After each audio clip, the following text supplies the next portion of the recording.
Aujourd'hui, je me suis pas moqué de toi, pour me faire plaisir et pour fêter les 200 abonnés. Bon, c'est pas beaucoup, mais bon, je suis content.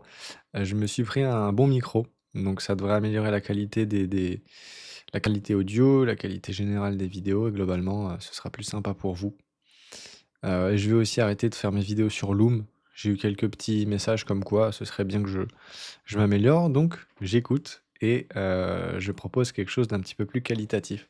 Donc aujourd'hui, dans la continuité des vidéos que j'ai fait, là, je vais aller sur quelque chose en fait, d'extrêmement simple. Je pense qu'à la fin de la journée, on est tous dans le marché crypto pour la même raison. On développe plus ou moins un amour pour le marché si, on y trouve son compte, mais à la base, hem, on est là pour l'argent et aujourd'hui, je vous présente une vidéo spécifiquement pour faire de l'argent avec des probas assez élevés de réussite de trade. Donc laissez-moi aller, hop, sur la nouvelle scène. Faut que je m'habitue, hein, à OBS. Mais là, je vous ai pris le petit tweet de CryptoPixou, qui est un gars dont j'aime beaucoup le contenu, hein. Toutes ses interviews, je les regarde, c'est vraiment très qualitatif. Mais lui est sorti du marché, peut-être comme ils disent, bottom seller, donc la personne qui vend tout en bas. Et quand on regarde le marché actuellement, là j'étais sur Bitcoin, mais quand on regarde, bon, sur la semaine, à part XRP, c'est quand même rigolo qu'XRP, cette bouse ambulante, sur 7 jours, elle fasse 10%, là où Solana, qui à mon humble avis est, bon, à part Bitcoin, est un super écosystème, une super crypto, qui est beaucoup plus consumer friendly que tout le reste, perd 10%. Mais bon, c'est pas grave. Donc là, si on va sur Solana, on peut voir qu'en 7 jours, bon, c'est pas bien joli. On a eu là l'événement avec Trump où on a quasiment retouché la TH, une légère stabilisation à 200, puis ça se pète la gueule, même si je pense que là on est en bottom. Et bah, du coup, les gens ont peur, les gens savent pas se positionner. Il y en a qui attendent, comment ça s'appelle? L'alt season. Mais bon, beaucoup de passivité et beaucoup d'opportunités loupées. Et là, j'en viens au sujet de la vidéo. C'est Solana se pète la gueule, le marché est compliqué, les gens sont réticents, les gens veulent les avis des experts. Mais la beauté du marché crypto, c'est qu'on peut se faire son expertise soi-même avec les datas. Comme ça, on évite d'écouter le bruit et puis juste on utilise les stats, les datas, et puis on voit comment se positionner intelligemment. Donc là, aujourd'hui, vidéo super simple, c'est Solana, ça dump. Donc le marché perd en valorisation. Et comment on gagne de l'argent quand le marché perd en valorisation? On short. Shorter, c'est parier à la baisse. Racheter un actif plus bas que le prix auquel on commence le contrat avec la plateforme. Pour la petite explication, les shorts, pour ceux qui savent pas, c'est tu as une entité et tu lui dis: «Moi, je m'engage à racheter plus tard l'actif que tu vas m'acheter maintenant au prix qu'il aura». Dans le cas d'un short, c'est le prix qui descend. Donc typiquement, si Bitcoin est à 100 000, moi je peux dire à Binance: «Je short Bitcoin et je te le rachète plus tard à 90 000». Si effectivement le prix descend à 90 000, et bah, je rachète avec 90 000 quelque chose qui valait 100 000. Donc une plus-value de 10 000, de 10%. Ça, c'est pour la petite parenthèse. J'ai cru comprendre que certaines personnes n'étaient pas super familiers avec ces termes de long et short. Long, c'est l'inverse. Tu paries à la hausse. Et après, par-dessus, tu peux amener des effets de levier. Donc voilà. Et bah là, Solana, ça perd de l'argent. Comment est-ce qu'on fait de l'argent? On short. Mais comment est-ce qu'on short? Quoi short? Quand short? Et ben on arrive sur, boum, Stalkchain. Et je reviens encore et encore dessus parce que je trouve que c'est un super outil. Je vais même pas aller vous faire l'explication de... Enfin, quoique, non, ça peut être intéressant. Daily Trends, c'est un petit peu les news que tu regardes le matin. Bon, je regarde pas les news, mais si je les regardais, je pense que ce serait ça. C'est comment est l'activité de la journée. Et moi, c'est surtout Solana. Solana et Memecoin. Là, tu peux voir, il y a beaucoup plus de ventes de Solana. Et la ligne bleue, c'est le volume. Bon, ça remonte légèrement, mais il n'y a pas beaucoup de volume. Memecoin, plutôt dans le rouge. En vente, là, on voit que hier, on était à 4 millions. Aujourd'hui, c'est toujours en cours, mais on est grosso modo un peu moins de 2 millions. Alors qu'en achat, hier, on était au max à 500 000 et aujourd'hui à 1 million. Donc on reva vers une tendance positive, mais on est quand même plus dans le rouge. Donc, qu'est-ce qu'on fait? On va tout simplement dans Trends Analytics Et ce que je vous avais déjà montré dans une vidéo, mais plus pour, les paris à la hausse, c'était les patterns d'accumulation. Je cherchais des coins avec des patterns d'accumulation clairs. Là, je vais pas vous le refaire, mais ARK, c'est connu. Et en fait, ce qui est cool, c'est que là, on a 8 jours, on a une semaine en gros de tracking et on peut tirer bénéfice des patterns négatifs, pas seulement les patterns, positifs. Là, on pouvait voir que légère là, on va dire, là, les 3 ils se compensent là. Et là, boum, le 11, tu aurais dû clairement acheter. Je vous ai déjà montré dans des précédentes vidéos, Axiom le 11, bah, ça monte. Là, maintenant, on va faire à l'inverse. Donc on va tout simplement chercher les coins qui dump et pour vous donner le résultat tout de suite, je vais aller sur la journée d'hier et même la journée d'avant-hier. Donc voilà, et je l'ai fait en même temps que vous, comme si je le faisais le matin là avec vous. Là, rien de clairement établi. Là, il y a clairement de l'accumulation, mais on voit qu'on est sur une market cap assez élevée et des montants assez faibles en comparaison de la market cap. Il faut toujours chercher un rapport intéressant. Si tu as une accumulation de 1 million de dollars par la smart money sur, comment ça s'appelle? Sur un coin qui fait 10 millions de market cap, c'est pas du tout pareil que sur un coin qui vaut 1 milliard. On est sur un facteur diluant, entre guillemets, 100.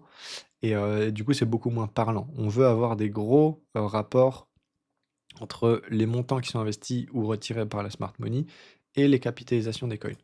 Donc, hop, NOS. Là, 139 millions, une seule bougie à 60. Bof, on aimerait plus fort. Là, Iber, 8 millions. Ça, ce serait intéressant d'aller voir. Je vais pas le faire pour pas faire la vidéo trop longue. Là, le but de la vidéo, c'est l'inverse, shorter, trouver les coins dont on veut se séparer. Là, Moudeng, tu as quand même pas mal de ventes, mais bon, encore une fois, rien d'établi. Et Jup, je vais pas vous faire la surprise, en préparant la vidéo, je l'avais déjà vu.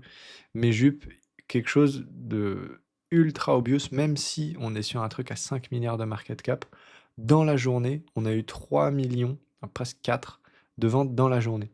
Et là, encore une fois, vous allez peut-être me dire, ouais, c'est normal, mais Solana, sur la même période, parce que là, on parle du 17, ça a un petit peu dump.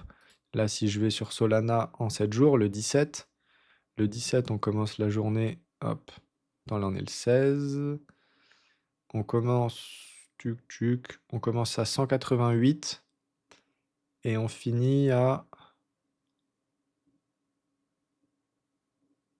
178. Bon, donc légère perte, peut-être 5-6%. Et si je reviens sur mon, comment ça s'appelle, sur mon Jupiter, bah, je vais sur Axiom. Je vais dans Perpetual, là vu que je veux short, encore une fois Axiom, la plateforme de trading que j'utilise, les liens en description, une réduction de 10% des frais, etc. Vous commencez à connaître. Mais je vais dans Perpetual. Perpetual, c'est le nom pour les contrats futurs. C'est sur ces contrats que je peux faire des longues ou des shorts. Je vais ici et je vais Jupiter. Parce que là, ouais, Jup, voilà, donc le même coin. Et là, qu'est-ce qu'on voit? Qu'est-ce qu'on voit? On voit que, et je vous le remontre, hein, je triche pas, le 17. Et je vais prendre la data à midi. Je la prends tout le temps à midi, c'est parce que bah, vu qu'une journée c'est 24 heures, pour être honnête, je préfère mettre 12 heures. Mais quand tu fais ta prise de décision de trade dans la journée, typiquement si là, moi, il est 16 heures, donc la journée n'est pas encore clôturée, si je voyais qu'il y avait une très très très grosse vente là tout de suite maintenant, je me placerai maintenant. Donc je n'aurai pas la moyenne et j'aurai peut-être un placement un petit peu meilleur. Mais bon, je reviens sur cette moyenne de 12 heures pour juste être honnête et pas optimiser ma position. Donc là, je vois que le 17, donc là, vous voyez, si je voulais vous mentir, je dirais que le 17 à minuit, bah, tu es à 0,88. Et le 17 à... Enfin, du coup, le 18 à minuit, tu es à 0,82. Donc là, je vous le fais à midi, hop, tu es à 0,83. Et qu'est-ce qu'on voit? C'est pas bien d'être un génie, hein.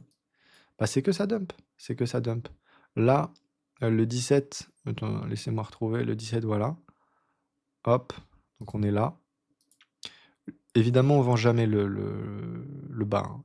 Mais là, à partir du moment où tu avais des signaux de consolidation, hop, là tu vois, bougie verte, bougie rouge, bougie verte. Là, tu peux vendre. Tu peux vendre à peu près ici. et sans levier, tu as plus 13% en gros. Sur des gros actifs Jupiter, autant sur les shorts des nouveaux listings, il y a beaucoup de volume, beaucoup de volatilité, je conseille pas forcément de faire du levier, mais là, tu peux prendre un levier x2. Tu peux prendre un levier x2 et en fonction de, d'à quel point tu es à l'aise ou ton appétence au risque, je sais pas si c'est le bon terme, tu peux être un peu plus généreux. Là, je crois que typiquement, si je voulais shorter, ouais, je peux faire le levier x10. Je conseille pas, hein. Je conseille pas, mais juste pour rigoler, si tu étais rentré là, bah, tu te serais pas du tout fait éjecter, vu que le coin est pas monté 10% au-dessus de sa position et tu aurais fait 120%. Mais bon, là, c'est pour grossir le trait. Dans les faits, un levier x2, même sans levier, honnêtement, au début, commencer sans levier, parce que dès qu'il y a les gros chiffres, vu qu'on est, je leur dis, hein, il n'y a rien de mal, hein, mais on est tous là pour l'argent. Quand tu n'es pas habitué à avoir des grosses fluctuations de l'argent, ton cerveau, il va te mettre ça en corrélation avec bah, ta vie, peut-être ton salaire, tes économies. Il va dire, attends, là, c'est un an d'économie en 2 secondes, là, boum. Donc tu vas un petit peu faire n'importe quoi et tu vas un petit peu être dépendant de tes réactions, en tout cas au début. Donc commence sans levier, ou même juste, si vraiment, vraiment tu as peur, tu prends pas de position. Tu dis mentalement, je me positionne là, le paper trading comme ils appellent ça, et puis tu vois. Tu vois, tu essayes d'appliquer une stratégie et puis voilà. Et voilà. Et en fait, là, ce que je voulais vraiment vous redire, c'est que c'est pas plus compliqué que d'aller sur StoryChain. Tu prends tes 8 journées, là. Sur les 8, 1 million de ventes. Donc je crois que c'est listé sur... Ouais, voilà, c'est listé, c'est génial. Évidemment, il faut que le coin en question soit listé sur les shorts, hein. Les tout petits coins ne seront pas listés. Mais du coup, là, j'arrive, je prends le 18, encore une fois, 18 à midi, je mens pas. Hop, 18 midi, 18 midi, c'est là. 18 midi, c'est là. Et je vois que ça commence un peu à reconsolider là, là. Vous voyez, ça a commencé à remonter. Donc allez, je vends là. Je vends là 10%. Et 10% en combien de temps? En... Hop. Attends. Merde, je vois pas. En gros, je le prends à midi. Ouais, dans la soirée. Voilà, tu le prends à midi et tu le vois dans la soirée. Voilà, c'est tout. Et tu fais 10% sans effet de levier, 20% avec effet de levier x2, 30 x3, etc., etc. Donc voilà. Très simple, rien forcément de nouveau. Mais là, actuellement, le marché, vu qu'il est un peu nul, shorter, c'est vraiment le plus simple. Shorter, c'est vraiment le plus simple. Et je pense que vraiment, c'est comment ça s'appelle, à la portée de chacun. Vous verrez avec l'expérience au début que c'est pas facile mentalement de se dire qu'on se tient à la stratégie parce que vous rentrez, ça monte un peu, vous avez peur de sortir, vous faites n'importe quoi, mais je l'ai fait aussi, hein. Et c'est vraiment cette phase un petit peu désagréable. Typiquement, moi je faisais du snowboard. Il y a une phase très désagréable avant de pouvoir en faire. Bon, il se trouve que moi je suis pas allé jusqu'au bout, je suis revenu sur des skis. Mais, mais c'est vraiment cette phase pas rigolote qu'il faut faire si on vise à faire quelque chose de sérieux. Et puis c'est tout, c'est tout. Là, on voit que c'est quand même ridiculement simple, juste avec des informations qui coûtent pas trop cher, hein, parce que les formules de prix, ça commence à partir de 1 Solana par mois, ce qu'on peut faire. Et Axiom, c'est gratuit. Et puis voilà, voilà, voilà. C'est très simple. C'est vraiment très simple. Euh, voilà, donc merci beaucoup. Et puis demain, on se retrouvera pour une nouvelle vidéo. Je vais essayer de rentrer dans des choses un petit peu plus techniques sur une fois qu'on est en position, comment est-ce qu'on la gère, comment est-ce qu'on sort, comment est-ce que potentiellement on rentre à nouveau. Donc là, des choses plus trading pur. Mais voilà. Donc merci beaucoup.